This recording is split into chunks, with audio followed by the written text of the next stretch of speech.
My name is Jeannie Morris, and this is my Exercise 9 presentation. We were asked to create a dashboard to help human resources get a better understanding of their employees. So the first thing that we have at the top is a button bar, and it is based off of employee attrition. And as you can see, when you go from yes to no, and it's attrition based off of job satisfaction. So this is when employees are not satisfied with their job, and we can see here the changes. So sales executives are at the top, and the research director's job, oh no, let me scroll down a bit. And the human resources job satisfaction is lowest. And this is also based off of not only job role, but department. So if we really look at it, human resource managers actually have a very low job satisfaction rate. So maybe we want to compare that to our sales executives and see if there's anything that we can change to increase job satisfactions in the human resources role. We can click yes, and again we see a change here. So as far as attrition being yes, we see that sales executives drops down to second in job satisfaction, and laboratory technicians goes to the top. And then human resources is no longer at the bottom, it is the research director. We can also go to our drop-down window and select different job roles, and they will also show differences in our chart. So this is just showing job satisfaction for laboratory technicians, and we can go through all of the different ones, and it just bases it off of a single category. So if a human resource officer wanted to focus on one job role, they can use this drop-down window. Clear the filter. This is our logistic regression based off of employee attrition, and we're seeing here that the different variables that we had to choose from are not doing a great job at representing employee attrition because the R-squared is pretty low. It's at 0.25. So maybe we don't want to use this as a predictor. But we can look at our confusion matrix, and this is telling us that when employee attrition is predicted to be no and is no, it was a 97.4% accuracy.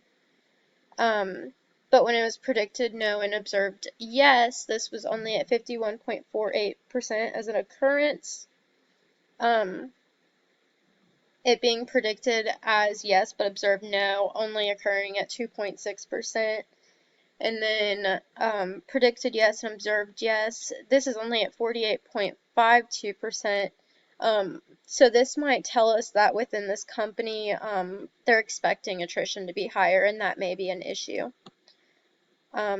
Another thing that we can look at is this correlation matrix. So we'll expand this window. And we're going to sort it from the highest correlation to the lowest, which is telling us that the correlation between years at the company and years in current role is pretty high. However, due to multicollinearity, we may not want to focus on this because these are both very similar. Next, we have years at company and total working years, and again, both of these are very similar, so this is something else that we may not want to focus on.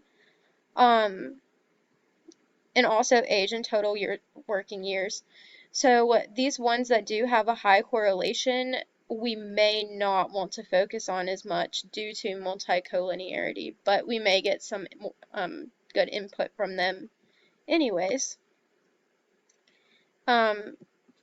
You would think that education and years since the last promotion would have a high correlation, but it really doesn't. which is interesting. This is just something really great for the human resources manager to look at because they can get a good idea of the relationship between different variables and what needs to be improved on.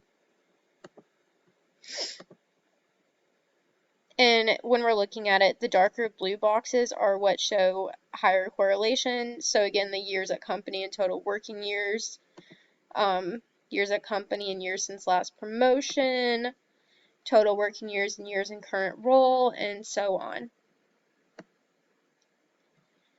And another thing we have here, so this tells us how much travel is preferred in comparison to job satisfaction, and it's saying that traveling rarely is preferred. So maybe human resources could use this information and determine how can they reduce the amount of travel required within this company, or maybe provide higher salaries for people that do have to travel, which may provide more satisfaction in their job role, or also considering remote options.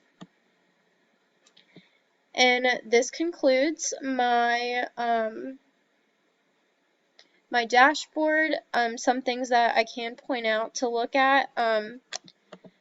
As we know, the bars and the drop down are correlated with the different sections in this dashboard, and you do this by going to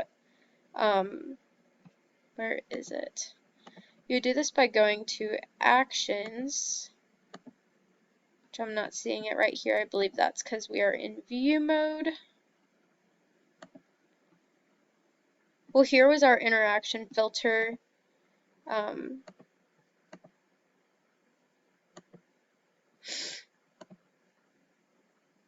It is no longer coming up, but in order to get your different these to correlate with your dashboard, you would go to the actions on your right hand side.